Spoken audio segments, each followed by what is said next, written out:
Bismillahirrahmanirrahim. Assalamualaikum warahmatullahi wabarakatuh. Saya Mahwan sebagai pemateri pertama yang akan membahas beberapa pembahasan. Yang pertama yaitu judul skripsi atau laporan. Judul yang pertama, meningkatkan hasil belajar IPS menggunakan media gambar bagi siswa kelas 4 Madrasah Ibtidaiyah Al-Fatah Kemutuk, Wadas Lintang, Wonosobo, Jawa Tengah, tahun ajaran 2012-2013. Kemudian judul artikel atau skripsi yang kedua, peningkatan hasil belajar dan kemampuan berpikir kritis siswa kelas 3 Sekolah Dasar Negeri Karangmoloko 1 pada materi operasi hitung, perkalian, dan pembagian melalui pendekatan pembelajaran kontekstual. Kemudian yang B, karakteristik artikel atau laporan skripsi. Yang pertama masalahnya, untuk di Madrasah Ibtidaiyah Al-Fatah Kemutuk, kegiatan pembelajaran terutama pelajaran IPS masih dilakukan dengan metode yang belum bervariasi dan guru masih jarang menggunakan media pembelajaran sehingga kegiatan pembelajaran kurang efektif. Kemudian masalah yang kedua, berdasarkan hasil observasi di kelas dan wawancara dengan guru kelas 4 Madrasah Ibtidaiyah Al-Fatah Kemutuk, Tirip Kecamatan Wadas Lintang, Kabupaten Wonosobo, Jawa Tengah, pada tanggal 22 September 2012, dalam pembelajaran IPS menunjukkan bahwa proses pembelajaran masih bersifat teacher center karena metode yang digunakan belum bervariasi, sehingga siswa kurang menyenangi pelajaran IPS karena menurut siswa banyak materi pelajaran yang membosankan dan penuh dengan hafalan-hafalan khususnya sejarah. Kemudian masalah yang ketiga, dari hasil pengamatan pada kelas 4 Madrasah Ibtidaiyah Al-Fatah Kemutuk, terlihat guru belum menggunakan media pembelajaran secara optimal sebagai penunjang proses pembelajaran dalam penyampaian konsep IPS. Kemudian masalah yang selanjutnya, sini guru dalam menyampaikan materi pelajaran IPS hanya menjelaskan pokok-pokok materi. Setelah itu siswa disuruh mengerjakan lembar kerja, sehingga pembelajaran kurang menarik dan untuk konsep-konsep yang bersifat abstrak masih belum divisualisasikan.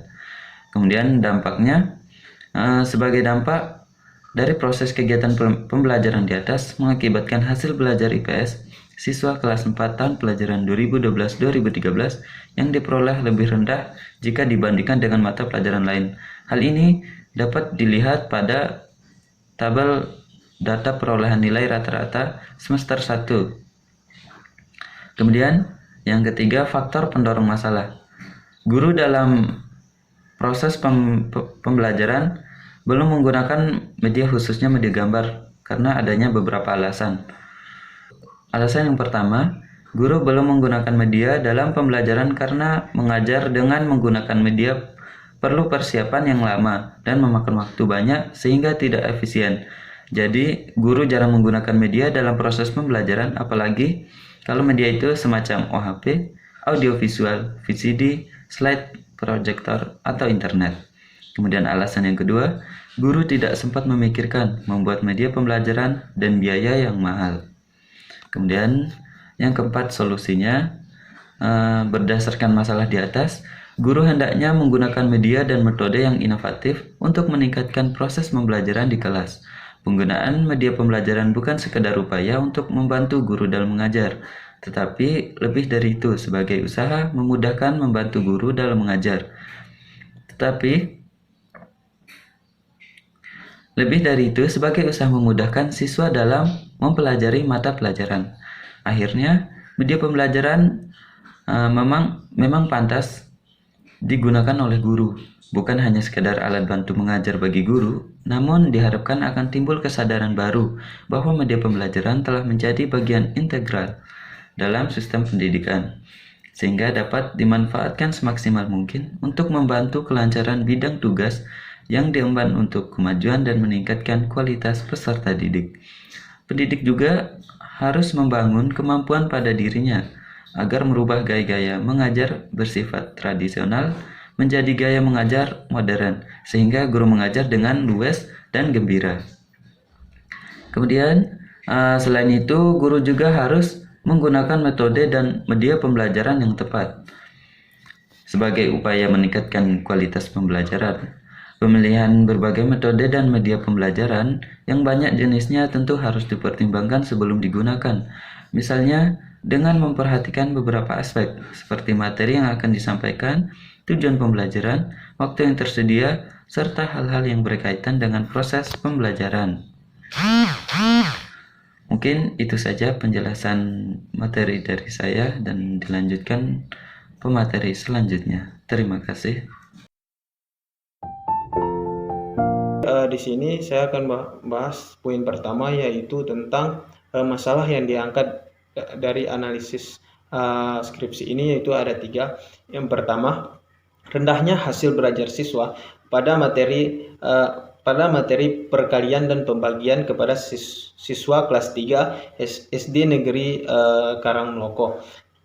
Kemudian yang kedua yaitu rendahnya kemampuan berpikir kritis pada materi perkalian dan pembagian pada siswa kelas 3 SD Negeri Karangmloko. Kemudian yang ketiga yaitu pendekatan yang digunakan oleh guru dalam proses pembelajaran siswa kurang menarik bagi siswa sehingga sehingga hasil pembelajaran siswa menjadi kurang memuaskan. Kemudian dampak dari permasalahan tersebut yaitu siswa menjadi pasif dalam proses pembelajaran dan menjadikan banyak siswa yang memiliki nilai di bawah KKM. Nah, hal ini mengakibatkan rendahnya kemampuan berpikir kritis siswa. Akibat rendahnya kemampuan berpikir kritis, siswa berpengaruh terhadap rendahnya hasil belajar siswa. Kemudian faktor pendorong dari masalah yang diangkat tadi yaitu ada 4. Yang pertama, guru sebagai sumber penyedia dan memberi informasi, sedangkan siswa hanya mencatat apa disampaikan oleh guru saja. Kemudian yang kedua, guru dalam menjelaskan materi juga belum mengaitkan materi dengan situasi dunia nyata siswa. Kemudian yang ketiga, dalam proses pembelajaran matematika yang dilakukan oleh guru, terlihat bahwa siswa tidak dihadapkan pada realitas kehidupan sehari-hari siswa yang memuat permasalahan matematis dan juga tidak dilatih untuk berpikir kritis. Kemudian yang keempat, permasalahan dalam belajar matematika pembelajaran dalam belajar matematika ini karena siswa tidak memiliki dorongan belajar sebagai akibat dari pembelajaran yang menekankan pada pemberian materi secara langsung. Kemudian solusi dari masalah tersebut yaitu faktor dari masalah tersebut yaitu dalam mengatasi permasalahan tersebut, guru harus kritis dan sekreatif mungkin dalam memilih pendekatan pembelajaran yang cocok bagi siswa. Dengan pemilihan pendekatan pembelajaran yang sangat tepat bagi siswa, menjadikan hasil belajar dan tujuan pembelajaran dapat tercapai dengan sangat maksimal. Terima kasih. Sekian dari saya, akan disampaikan oleh pemateri berikutnya. Assalamualaikum warahmatullahi wabarakatuh. Baik, di sini saya Mianur Hotbifah akan menjelaskan poin D, yaitu desain yang digunakan dalam artikel atau laporan skripsi 1. Nah, di sini dalam desain ini terdapat 2 siklus. Yang pertama siklus pertama dan yang kedua siklus kedua. Nah, di sini saya akan menjelaskan siklus yang pertama, poin A, B, dan C. Nah, dalam siklus pertama ini terdapat 4 tahapan. Yang pertama yaitu tahap perencanaan, yang kedua tahap tindakan, yang ketiga tahap observasi, dan yang keempat tahap refleksi. Nah, di sini saya akan menjelaskan 3 poin saja. Yang pertama yaitu tahap perencanaan, yang kedua yaitu tahap tindakan, dan yang ketiga tahap observasi. Baik, yang pertama yaitu tahap perencanaan. Pada tahap ini, peneliti mengajukan permohonan izin kepada kepala sekolah. Kemudian, peneliti melakukan kerjasama dengan guru kelas untuk melakukan penemuan masalah, dan kemudian merancang tindakan yang akan dilakukan seperti menemukan masalah penelitian yang ada di lapangan, merancang langkah-langkah pembelajaran seperti menyusun RPP. Di sini RPP berguna sebagai pedoman untuk merancang kegiatan proses pembelajaran yang akan dilaksanakan di dalam kelas. Nah, yang selanjutnya yaitu penyiapan lembar kerja siswa, penyiapan lembar observasi, dan menyusun soal tes. Yang kedua yaitu tahap tindakan. Dalam pelaksanaan tindakan ini, sebagai pelaksananya adalah guru dan peneliti atau pengamat. Pelaksana melaksanakan pembelajaran sesuai dengan skenario dalam rencana pelaksanaan pembelajaran atau RPP yang telah disiapkan oleh peneliti. Tindakan ini dilakukan dengan menggunakan panduan perencanaan yang telah dibuat dan dalam pelaksanaannya bersifat fleksibel dan terbuka terhadap perubahan. Selama proses pembelajaran di dalam kelas, peneliti dibantu oleh seorang pengamat untuk mengamati siswa dan guru di kelas. Setelah pembelajaran dilaksanakan, evaluasi IPS dengan menggunakan media gambar yang disiapkan oleh peneliti pada saat melakukan perencanaan. Yang ketiga yaitu tahap observasi. Kegiatan pengamatan dilakukan bersamaan dengan proses pembelajaran. Hal-hal yang dicatat dalam kegiatan pengamatan ini adalah segala bentuk proses pembelajaran yang disengaja maupun tidak disengaja, situasi tempat dan keadaan, beserta kendala yang dihadapinya. Semua hal tersebut dicatat dalam lembar pengamatan atau observasi yang terencana secara fleksibel dan transparan. Nah, untuk mengetahui proses pembelajaran yang terjadi sesuai dengan skenario yang telah ditetapkan, perlu dilakukannya evaluasi yang bertujuan untuk mengetahui tingkat ketercapaian sasaran pembelajaran yang diharapkan. Sekian dari saya, akan dilanjutkan oleh pemateri berikutnya.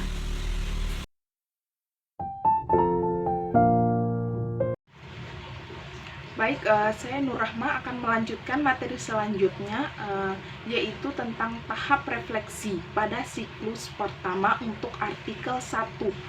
Nah, tahap refleksi merupakan bagian akhir dari siklus yang sangat penting untuk memahami dan memberikan makna pada proses hasil belajar yang terjadi yang dilakukan dengan memikirkan tindakan yang akan dilakukan, ketika tindakan akan dilakukan, dan setelah tindakan yang akan dilakukan.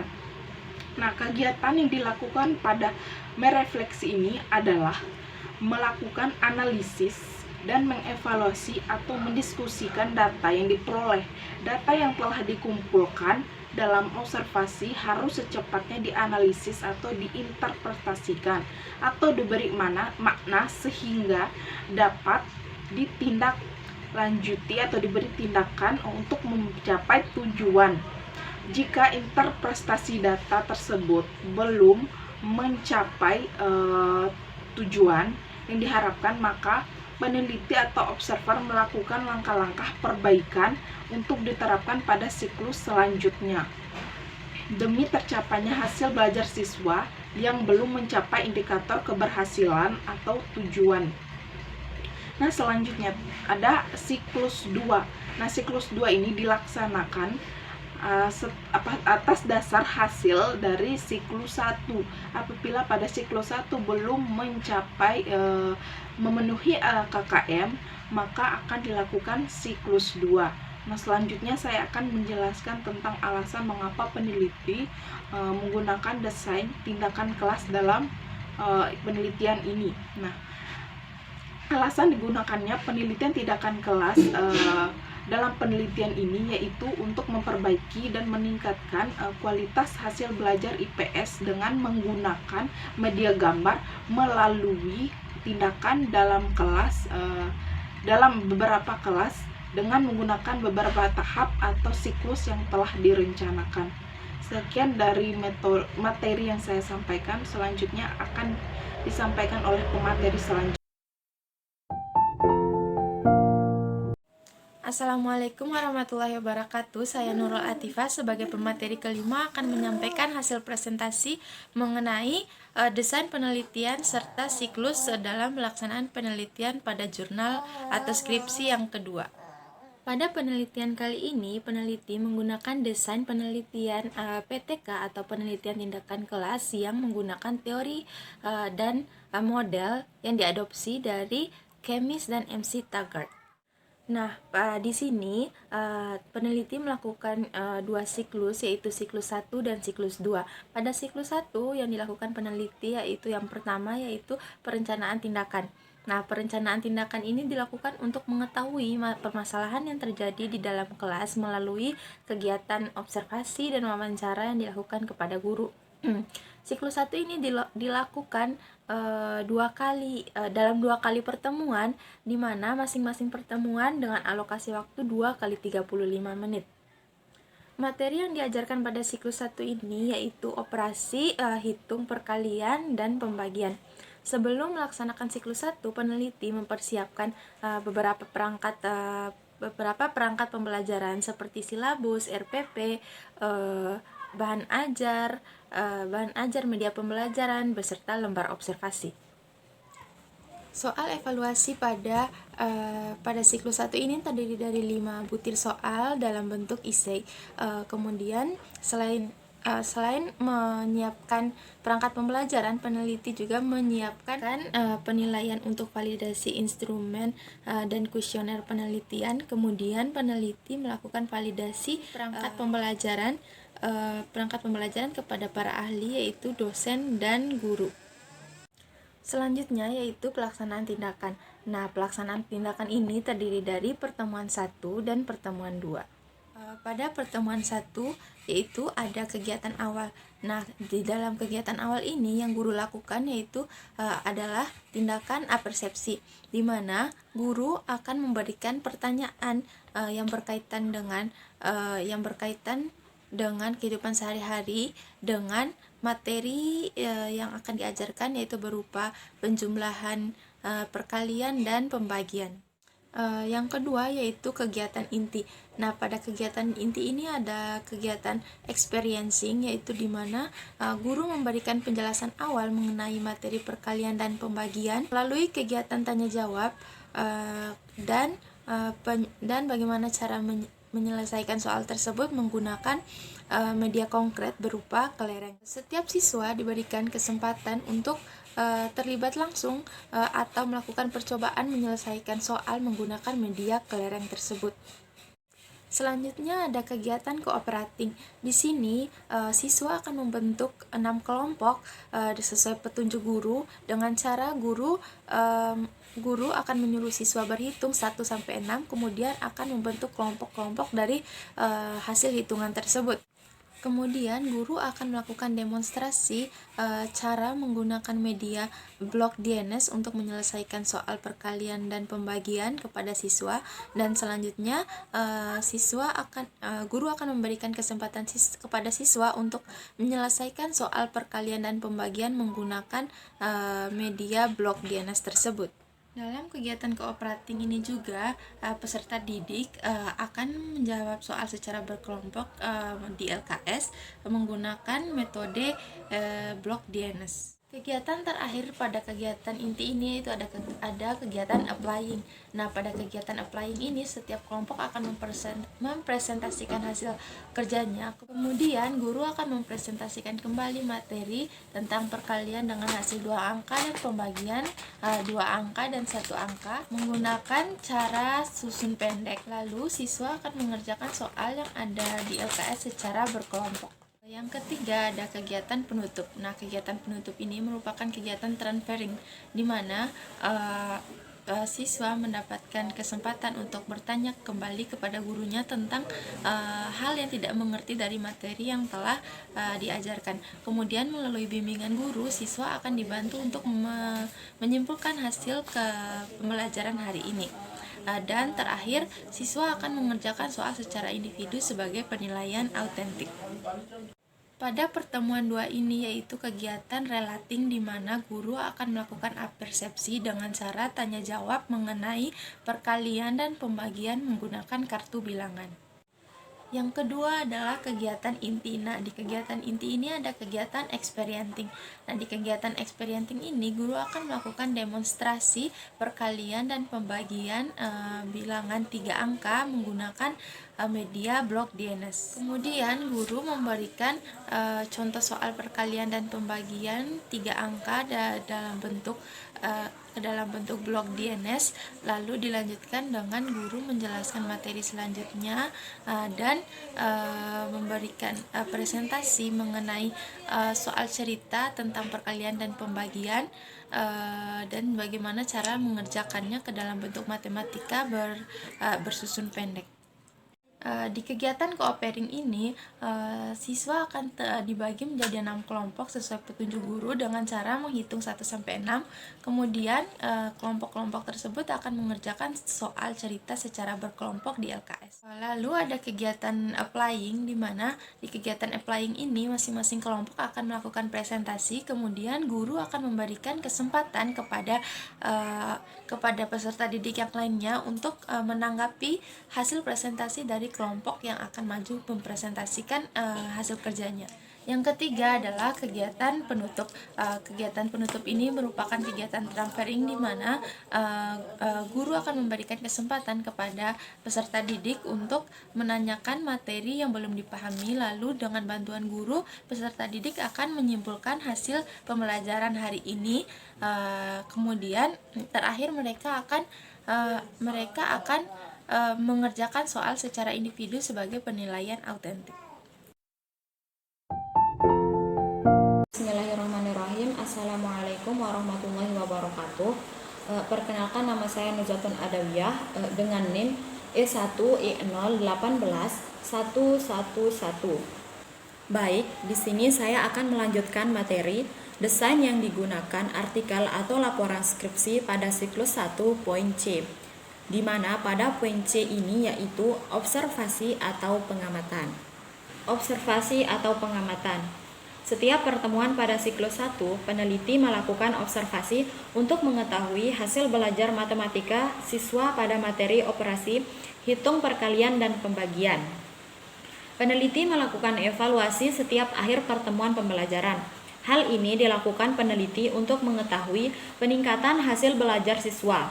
Peneliti juga melakukan pengamatan selama proses pembelajaran dengan menggunakan lembar observasi untuk melihat kemampuan berpikir kritis siswa.